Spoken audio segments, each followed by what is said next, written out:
अनुग्रह कर हम सब पे यीशु। हालेलुया,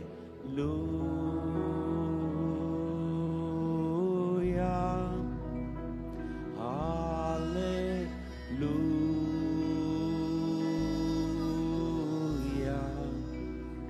हालेलुया,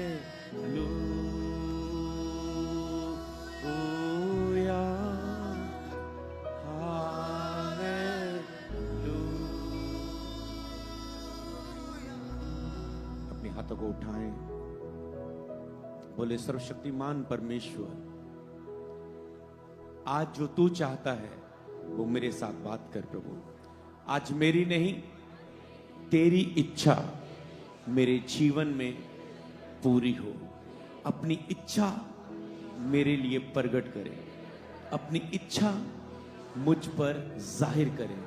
बोले आइए पवित्र आत्मा, आइए पवित्र आत्मा, आइए पवित्र आत्मा, यीशु के नाम में बोले आमेन, आमेन, आमेन, आमेन, आमेन, आमेन, आमेन, आमेन।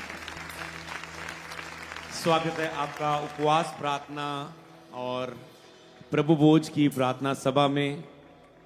अपने स्थानों पर आप बैठ सकते हैं। जितने पहली बार आए हम आपका स्वागत करते हैं परमेश्वर की हजूरी में। आप किसी इंसान के पास नहीं आए, आप किसी मूर्ति के पास नहीं आए, ना ही तो कोई स्पेशल इंसान है। आपने भी अच्छे कपड़े पहने, कोट सूट पहना है, कुछ पहना है, मैंने भी, तो मैं भी आप जैसा हूं। तो ना ही तो आप किसी इंसान के पास आए, ना ही तो आप किसी मूर्ति के पास आए हैं। यहाँ कोई मूर्ति नहीं है। ना ही किसी बाबा के पास आए हो, ना ही किसी चेले के पास आए हैं, ना ही किसी गुरु के पास आए हैं, ना ही कोई संसार के गुरु के पास आए हैं, ना ही कोई संसार के शिक्षक के पास आए हैं। तो जितने पहली बार आए हैं मैं आपको बताना चाहता हूं आप कहाँ आए हैं।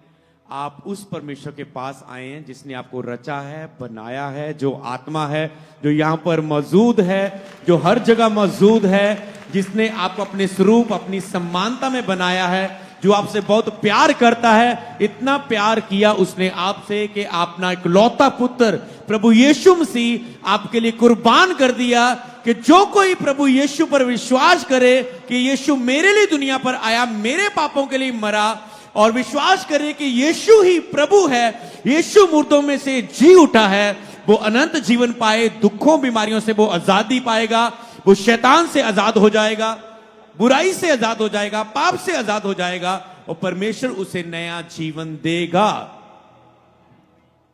तो आज आप अपने जीवन को में बदलाव देखने के लिए यहां पर उपस्थित हैं। परमेश्वर आपको, और मीटिंग के बाद हम आपके लिए, इस वचन के बाद हम आपके लिए ले हैंड प्रार्थना करेंगे जो पहली बार आए हैं, और आप भी मांगेंगे प्रभु की हजूरी में। उस समय जो भी कुछ आपको चाहिए परमेश्वर की हजूरी में, चाहे आप प्रभु को जानते थे पहले, चाहे नहीं जानते थे, पर अब आप और चर्च में पहली बार आज आए हैं। हर बार जब और चर्च में लोग पहली बार आते हैं उनका आदर किया जाता है, उनको प्यार किया जाता है, उनकी केयर की जाती है, और उनके लिए प्रार्थना की जाती है। और संडे भी जाने के बाद उन्हें फ़ोन कॉल खुद जाती है उनका हाल चाल पूछने के लिए कि कैसे लगा आपको चर्च आने के बाद। आपका कोई सवाल है तो आप पूछ सकते हैं, कुछ आपको नहीं समझ आया, आप उस समय तो आपने केवल सुना था प्रीचर को, प्रभु के दास को, इस समय आप खुद बोलकर कुछ पूछना चाहते हैं तो हम आपके लिए तैयार हैं। एवरी टाइम आप 24 घंटे दिन रात कॉल सेंटर कहता है कि हम आपके लिए तैयार हैं, आपके लिए प्रार्थना करने के लिए। आपको रात को 12 बजे 2 बजे आपको जब कोई डॉक्टर नहीं मिलता, कोई व्यक्ति नहीं मिलता, कोई पड़ोसी नहीं खड़ा होता, तब कॉल सेंटर में प्रार्थना करने के लिए वो कहते हैं हम आपके लिए हमेशा तैयार हैं। हालेलुया। और पूरा हफ्ता आपकी केयर होती। तो आपको जितने भी ऑनलाइन देख रहे हैं हम आपका वेलकम करते हैं। आप भी और चर्च में आए, हिस्सा बने, इस चर्च के मेंबर बने, और ताकि आप भी उस आत्मिक आशीषों का हिस्सा बन सके। हालेलुया। तो आज जो प्रभु भोज हमने ले लिया, उपवास प्रार्थना हमारी पूरी हो चुकी है, अब 2 हिस्से और बाकी हैं।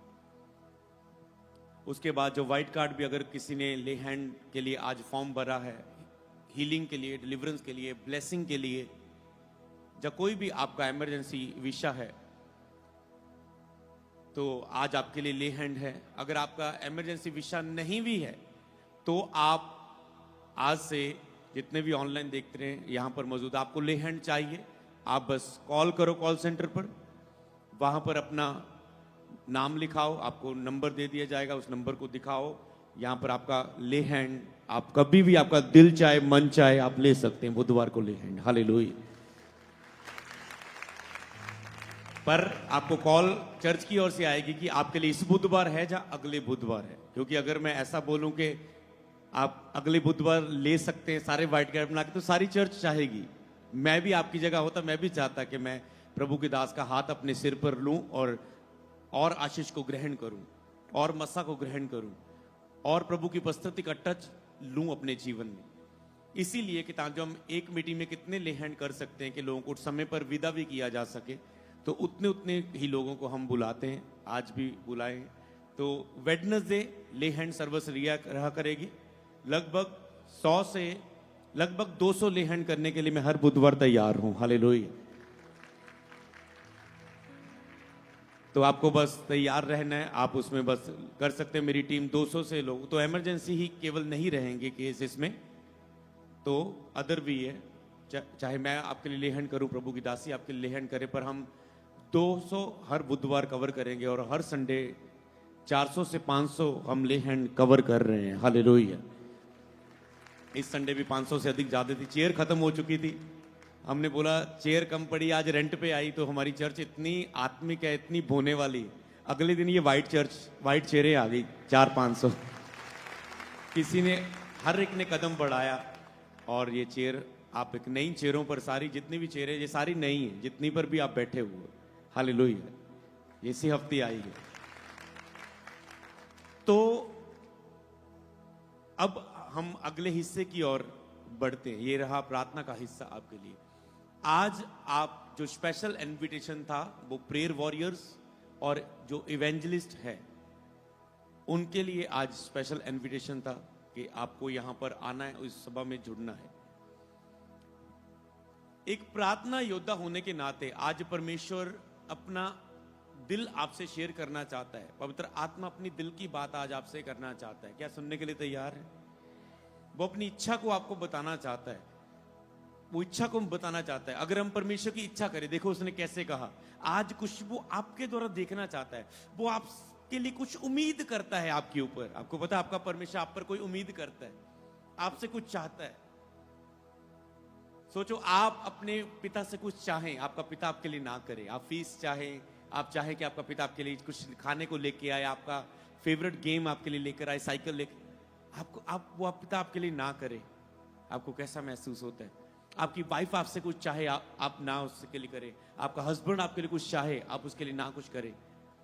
आपके पेरेंट्स आपसे कुछ चाहे और आप उनके लिए ना करें। सेम महसूस करें, परमेश्वर आपसे कुछ चाहता है, और अगर आप उस नहीं कर रहे होते, सोचो उससे क्या महसूस हो रहा है, क्योंकि वही फीलिंग आपके अंदर भी है जब आप किसी से कुछ चाहते और आपके लिए वैसा नहीं होता। आप चाहते हैं आपका मालिक आपकी सैलरी बढ़ा दे, आप चाहते हैं आपकी दिहाड़ी बढ़ जाए, आप चाहते हैं आपकी प्रमोशन हो जाए, आप चाहते हैं, आप इच्छा रखते हैं अपने बॉस से, हर एक से, पर जब नहीं होता आप दुखी होते हैं। तो परमेश्वर लिखे हम में मसीह का मन है। परमेश्वर अपने अंदर एक हृदय रखता है, पवित्र आत्मा का हृदय है। पवित्र आत्मा एक व्यक्ति है, पवित्र आत्मा एक शक्ति नहीं है, वो एक व्यक्ति है। वो शोकित होता है, बाइबल में लिखा है, वो निराश होता है, वो दुखी होता है। जैसे आपका हृदय टूटता है, तो एक टूटे हृदय के साथ वो होता है। तो पवित्र आत्मा एक व्यक्ति है जो आज कलीसिया के बीच में दिया गया है, चल फिर रहा है, कार्य कर रहा है। वो कौन सी सेवकाई है? पहले यहोवा पिता ने शब्द के द्वारा सेवकाई की, फिर उसके पुत्र यीशु दुनिया पे आए, उसने खुद दुनिया पे चल के इंसान के बीच इंसान बन के आके अपनी इच्छा को परमेश्वर ने बताया कि मैं कैसा हूं, अपने आप को प्रगट किया। यीशु ने कहा जिसने मुझे देख लिया उसने पिता परमेश्वर को देख लिया, मैं और पिता एक ही हैं। उसने मनुष्य के रूप में अपने आप को प्रगट किया। अब परमेश्वर कैसे? अब परमेश्वर आत्मा के द्वारा हमारे बीच में, पवित्र आत्मा, उसे बोलते होली स्पिरिट, एक पवित्र आत्मा है। जैसे दुनिया में एक दुष्ट आत्मा काम करती है, शैतानी आत्मा काम करती है, बुरी आत्मा नशे की, व्यभिचार की, गंदगी की, बुराई की काम करती है। इसी तरह यह परमेश्वर का आत्मा जो पवित्र आत्मा है, होली स्पिरिट है, पवित्र आत्मा है, वो दुनिया में काम कर रहा है। वो आज हमारे बीच में, उसकी कुछ इच्छा है जो पवित्र आत्मा हमारे बीच में कार्य कर रहा है, उसकी कुछ इच्छा है। उसकी इच्छा, अगर हम जीसस के शब्दों को कुछ याद करें, उसने कहा फसल पक चुकी है, मजदूर थोड़े हैं, पिता से विनती करो। दया, विनती जब होती है वो दया मांगने वाली होती है, विनती अधिकार की प्रार्थना नहीं। पिता से विनती करो कि वो फसल काटने के लिए मजदूरों को भेज दे। मतलब वो क्या कहना चाहता है, दुनिया बहुत बढ़ती जा रही है, दुनिया में लोग बहुत सारे हैं, हर देश में हजारों लोग हैं। अगर आप कहें तो आपके पिंड में अभी कितने बचने वाले हैं? जिस बस में आप बैठते हैं उस बस में कितने लोग अभी बचने वाले हैं? जिस ट्रेन में आप बैठ के आए हैं उस ट्रेन में अभी तक कितने लोगों ने मसीह का वचन नहीं सुना, परमेश्वर को नहीं जाना? जिस प्लेन में कभी आप सफर करते हैं उसमें कितने लोग ऐसे होते हैं जो मसीह को नहीं जानते? वो कहता है कि फसल पक चुकी, मजदूर थोड़े हैं, कटनी का समय आ चुका है। ऐसा नहीं रिवाइवल का टाइम नहीं, वो कहता कटनी का समय आ चुका है, रिवाइवल का टाइम है, विदारी का समय है। ये विदारी का समय है जिसमें आप प्रवेश कर रहे हैं, अंत का समय है ये। उसने कहा अंत के दिनों में अपना आत्मा सब मनुष्यों पर उंडेल दूंगा, बच्चों पर, बूढ़ों पर, बुजुर्गों पर। वो भविष्यवाणी करेंगे, वो दर्शन देखेंगे, वो चिन्ह और चमत्कार करेंगे, मेरे नाम में वो दुष्टात्मा निकालेंगे, रोगियों को चंगा करेंगे, मुझसे बड़े बड़े कामों को वो करेंगे, क्योंकि मैं अपना आत्मा के द्वारा उनके बीच में होऊंगा। इसलिए वो कहता है कि मजदूर थोड़े हैं। तो जितने भी लोग ऑनलाइन है, यहां पर मौजूद है, आज सुसमाचार, सबसे पहले परमेश्वर सुसमाचार को ढूंढ रहा है। यशायाह को उसने कहा कौन जाएगा मेरे लिए, मैं किसको भेजूं, मैं किसको भेजूं? उसने जब, इससे पहले कि परमेश्वर उससे उसकी बुलाहट के लिए बात कर पाता, क्या था वो, जब परमेश्वर ने उसे दर्शन दिया आत्मा में, तो वो कहता ओह मैं तो शुद्ध होठों वाले मनुष्यों के बीच में रहता। मतलब उसको अपनी कमियां, अपने पाप, अपना शारीरिक माहौल, वातावरण दिखने लगा। उसने देखा कि परमेश्वर पवित्र है, पवित्र पवित्र पवित्र। उसको अपनी कमियां, अपनी कमजोरियां, अपने पाप दिखने लगे। और परमेश्वर ने कहा मैं तुझे पवित्र करता हूं, उसे छुआ गया। और उसके बाद प्रभु ने कहा मेरी ओर से कौन जाएगा। जिस तरह आप आज देखो कितना सिस्टम प्लान प्रभु ने हमें दिया मीटिंग का, कि आप प्रभु बोझ ले रहे हैं, आप शुद्ध किए गए, अब प्रभु बोल रहे कौन जाएगा मेरे के लिए, क्योंकि मैं पापियों को नहीं भेजता। जिसने दया नहीं की, पश्चाताप नहीं किया, अपने पापों से बचने के लिए दया नहीं मांगी, पवित्र को वो चुनता है, धर्मी की वो प्रार्थना को सुनता है। और प्रभु कहते हैं कौन मेरे लिए जाएगा, मैं किसको भेजूं? तो आज पवित्र आत्मा की ये इच्छा है, वो आपसे जो चाहता है वो क्या, मैं हूं यहां, मुझे भेज प्रभु। हालेलुया। तो आपको देखना है क्या आप यहां से जाने से पहले आज इस बात को कहने के लिए तैयार हैं कि मैं हूं जहां। प्रचार के पीछे बोलना बहुत अच्छा, हाँ प्रभु, आज प्रभु इंतजार करें किसको भेजूं, आप कहें मैं हूं, इजी है। पर असल में, सच में उस चीज के लिए बोलना मैं हूं। जैसे बाइबल में लिखा, अगर मन्नत को पूरी नहीं कर सकते, ना मांगना अच्छा है। वो सीरियस वाला मैं हूं, जिसमें आप परमेश्वर को ठट्ठों में नहीं उड़ाते, परमेश्वर को हल्के में नहीं लेते, जिसमें आप बोलते अगर सीरियस बोल दिया तो बस बोल दिया, करना है बस, उसे बोलते सीरियस परमेश्वर के सामने। तो परमेश्वर कहता है किसको भेजूं, आपको कहना है मैं हूं यहां। आप भेजे गए, आपको पता है, आप चुने गए। लिखा उसने कहा जाओ जगत में जाके ये खुशखबरी का प्रचार करो, जो विश्वास करे बपतिस्मा ले उसी का उद्धार होगा। उन्हें पिता पुत्र पवित्र आत्मा के नाम में बपतिस्मा दो, उन्हें चेला बनाओ, जो बातें मैंने तुम्हें मानना सिखाई है उन्हें मानना सिखाओ। ये सारी स्टोरी की जगत के अंत तक मैं तुम्हारे साथ रहूंगा। पर इससे पहले उसने क्या कहा, तुम जाओ जगत में जाके सुसमाचार प्रचार करो। तुम जाओ, अपने पड़ोसी को बोलो तुम जाओ, तुम जाओ, तुम जाओ। दोनों पड़ोसियों को बोलो तुम जाओ, तुम जाओ। प्रभु कह रहा है, उसकी इच्छा है तुम जाओ, तुम जाओ, तुम जाओ, तुम जाओ। ऑनलाइन तुम जाओ, तुम जाओ, तुम जाओ। तो ये है प्रभु का हृदय। सोचो अगर आप इसे सुनने के बाद ना जाएं, ना जाएं, कोशिश करो सुसमाचार प्रचार करने की। पहले कोशिश करो, साथ में दया मांगो। एक दिन आपकी लाइफ का, कह सकते हो जीवन का सपना ही, कह सकते हो जीवन का लक्ष्य ही सुसमाचार प्रचारक बन के जीना बन जाएगा। हालेलुया। कोशिश करते रहो, दया मांगते रहो। कई लोग बोलते हैं मैं इवेंजलिस्ट हूं, मैं सुसमाचार प्रचारक हूं, लिखते हैं इवेंजलिस्ट। तो ये एक वो सबकी कॉलिंग है, इवेंजलिस्ट सब है, आप सब सुसमाचार प्रचारक हैं। जिस दिन आपने बपतिस्मा लिया था तब आप एक बुलाहट आपको मिल चुकी थी। आप कहते मेरी बुलाहट क्या है, मेरी बुलाहट क्या है, मेरी बुलाहट क्या है। सुसमाचारक आपकी पहली बुलाहट है। अगर आप उसे नहीं कर रहे तो प्रभु कभी भी आपको अगली बुलाहट के लिए अभिषेक नहीं करेगा। वो अगली बुलाहट के लिए सबसे पहले मैं सुसमाचारक बना, फिर उसने मुझे जाजक होने के लिए, मतलब भवन में सेवा करने के लिए, टेंट दरियां साफ करने के लिए, चेयर लगाने के लिए, मतलब पास्टर्स के साथ हेल्प करने के लिए, चर्च के बर्तन धोने के लिए, मतलब सेवा मिली मुझे। फिर सेवा का कार्य मिला। उसके बाद वो सेवा अधिक से अधिक परमेश्वर सौंपता गया, लेकिन जिसके पास है उसे और दिया जाएगा। तो परमेश्वर आपको पहले चाहता है कि आप सुसमाचार सुनाएं, आप जाएं। उसकी मन की इच्छा है कि आप भटकी हुई रूहों के पास जाएं। बहुत से लोग हैं जो आप कहते किसके पास जाएं। हर एक को प्रभु की जरूरत है।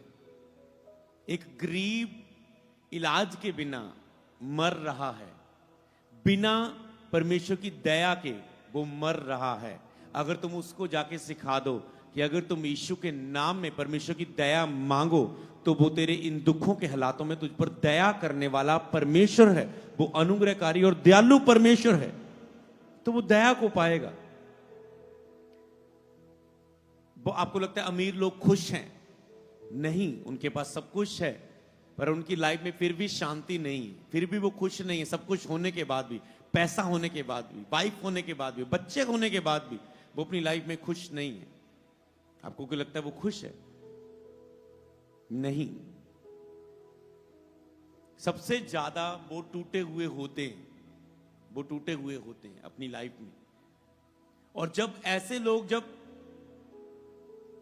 अगर हम सोशल मीडिया पे देखते हैं, कुछ एक्टर्स को देखते हैं, कुछ पंजाबी सिंगर्स को देखते हैं, कुछ अदर पुराने लोगों को देखते हैं कि वो उन बताते हैं कि मेरी लाइफ में ऐसा समय आ गया था। पर न्यूज आती है 15 साल बाद ये सिंगर दोबारा वापस शो हुआ, जो इतनी फिल्मों में काम करता था, इतना हिट था, इतना हिट था। उनको वो मीडिया में लाकर उनकी बातें करते हैं और वो बताते हैं, कहते हैं आप कहाँ चले गए थे। कोई कहता मैं रेडी लगा रहा हूं, कोई कहता मैं ये कर रहा हूं, वो कर रहा हूं, मेरा है। किसी ने उससे पूछा नहीं। और जब हम उन्हें रोते, काश इनके पास कोई गया होता उस समय, मसीह व्यक्ति आज ये प्रभु की महिमा के लिए गा रहा होता, अभिषेक के द्वारा भर के गा रहा होता। आपको लगता है कि वो व्यक्ति, लोगों की लाइफ में ऐसे मोड़ आते हैं, मोड़ आते हैं। सोचो मेरी लाइफ में मोड़ आया, किसकी लाइफ में वो मोड़ नहीं आता? जब वो लाइफ में टूटा उस समय वो सहारा ढूंढता है, और यीशु मसीह ही एक सच्चा सहारा है। सोचो जब मेरी लाइफ में मोड़ आया, जब मेरी पढ़ाई खत्म होगी, मेरे ऊपर केस पड़ा कि मैं 3 साल पढ़ाई और नहीं कर सकता, +2 के एग्जाम दोबारा नहीं दे सकता, पेपर के टाइम वो केस पड़ा, तो मैं लाइफ में टूट गया। पहले एक घुमंड की तरह चलते थे, ओ मेरे पास स्कूल में बाइक है और किसी के पास बाइक नहीं है, ओ मैं सबसे स्मार्ट हूँ, सबसे ऐसा हूँ वैसा, मतलब अपनी ही मैं में चलते। ओ हम तो फॉरेन जाना, हमें पढ़ाई की क्या जरूरत है, हमारे तो सारे रिश्तेदार फॉरेन में, हम भी फॉरेन जाएंगे। अलग ही एक सोच के अपने आप में ही लोग थे, बनते जा रहे थे। बुरी संगत अच्छे चरित्र को बिगाड़ती गई। 8 क्लास में जो पहले नंबर पर आने वाला व्यक्ति था, 4 साल में वो बदल गया, 4 साल में वो टोटल चेंज हो गया। तो उस समय जब टूट गया था, शर्मिंदगी थी, मुंह दिखाने लायक नहीं लगा रहा। कपड़े वाले शोरूम में पोछा लगा रहा हूं, शीशे साफ कर रहा हूं, स्टूडेंट साथ में क्लासमेट जो थे वो निकल के जा रहे हैं तो शर्मा रहा हूं। तो उस समय मैं टूटा था। सोचो उस समय अगर मेरे पास वचन कोई ना लेके आता, अगर आया है तो आज देखो, आप समझ पा रहे हैं उस समय। और ये समय आपको, अब सुसमाचारक ध्यान से सुनना, ये समय कब बताता है आपको? पवित्र आत्मा। आपको फास्टिंग में की ग्रेस मांगी, आपको मिलेगी फास्टिंग में जाने की ग्रेस। आपको पवित्र आत्मा राइट पर्सन के पास भेजता है। जैसे कुरनेलियस के पास पतरस को भेजा, उसे बोला तू जाके वहां पर वचन सुनाना है, प्रीच करना है, तूने जाके वहां पर, तूने यहां पर वचन जाके बताना है, तुझे इसको वचन बताना है। बहुत बार ऐसा हुआ कि मैं कभी कहीं मीटिंग करने जा रहा हूं और पवित्र आत्मा कह रहा है इस बंदे को वचन सुना आज जा। मैंने कहा मेरी मीटिंग है, आत्मा में अंदर आ रहा है, बोझ आ रहा है उस व्यक्ति के लिए, जा उसको जाके लाइन भी आ रही, ये लाइन बोल दे, उसका वो बपतिस्मा ले लेगा। मैंने कहा नहीं प्रभु, वो तो कठोर व्यक्ति है, वो नहीं मानेगा, वो तो कठोर व्यक्ति है। पहले ऐसे सोचता था, वो नहीं चेंज होने वाला, वो नहीं बदलने वाला, वो तो ऐसा व्यक्ति, वो तो सुनने वाला नहीं। पर जिस दिन पवित्र आत्मा ने भेजा, दलेरी भी आई, हे आप भी आया अंदर, सीधा मैंने बाइक को मोड़ा पहले उसके घर में, मैंने उसे वही लाइन बोली जो पवित्र आत्मा ने सिखाई, तुझे ऐसे ऐसे करके, तुझे देख तेरी लाइफ ऐसे ऐसे ऐसे, तुझे अब प्रभु की जरूरत है, देख प्रभु को तुझे बपतिस्मा, तुझे अपना जीवन देना चाहिए पापों से मन पे। जो लाइन दी, मतलब वो कड़क लाइन थी, सीधी उसकी लाइफ में आई और उसने बपतिस्मा ले लिया था। हालेलुया। सबको जय मसीह की। मैं जतिन बब्बर और आप देख रहे हैं मसीह परिवार चैनल। जैसे कि आप सब जानते हैं कि मैं इस चैनल पे प्रभु के अलग अलग दासों की वीडियोस डालता हूं, तो अगर आपको हमारा चैनल अच्छा लगता है तो आप इस चैनल को ज़्यादा से ज़्यादा सब्सक्राइब जरूर करें, ताकि आप प्रभु के वचन को सुन सके। वीडियोस को ज़्यादा से ज़्यादा शेयर करें ताकि जिन लोगों तक वचन नहीं पहुंचा उन तक भी वचन पहुंच सके। सबको जय मसीह की। एक बार मैं आपसे दोबारा कहूँगा कि इस चैनल को सब्सक्राइब जरूर करें और वीडियोस को ज़्यादा से ज़्यादा शेयर करें। जय मसीह की।